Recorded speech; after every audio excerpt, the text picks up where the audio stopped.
What up, everyone? It's your girl Sarah. Welcome back to Somali TV. Today I have another story, and honestly, all the stories I will be having at this channel is gonna be based on true stories. Some of the stuff happened to me, some of the stuff happened to me.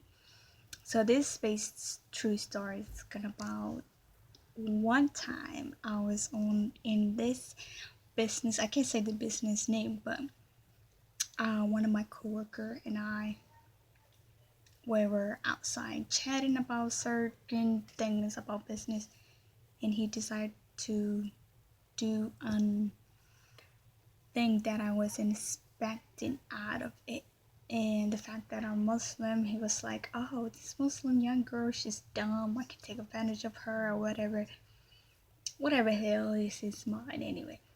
So we start talking about business, and I'm very passionate about business. Okay, I was like, "Oh, really? You did all these?" I was like, "Cool. Let me know.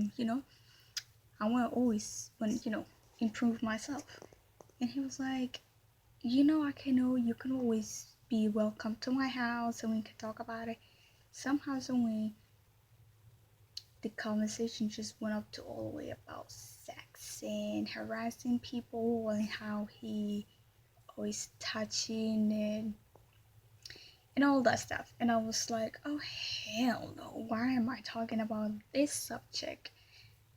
If you're a Muslim, it's very taboo to talk about sex and stuff. It's not something that we discuss about every single day thing. I was like, "Oh hell no, I don't want to talk about it." And he was like, "Okay," and he started touching my shoulder and shit. And I was like, "Oh my god, I'm so fucking uncomfortable. Why the fuck are you doing it?" He was like, "Oh, it's okay in America." I was like, "I don't give a fuck about what's in America.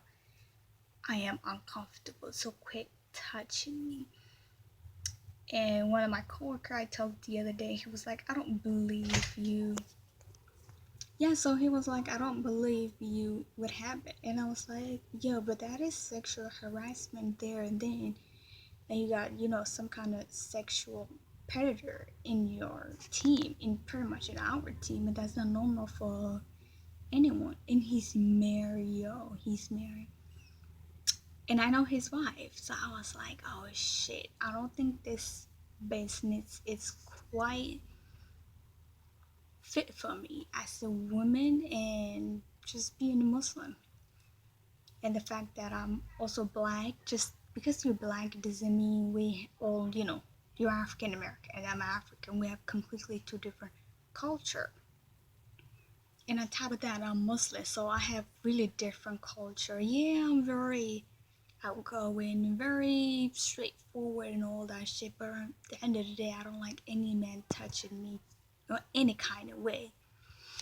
So I reported to the police and I was like, "This is sexual harassment," and no one did anything. And one of the cops was like, "Oh, I think you deserve it because you're a woman and on top of that you're Muslim." I was like, "Oh, this is so fucked up about it."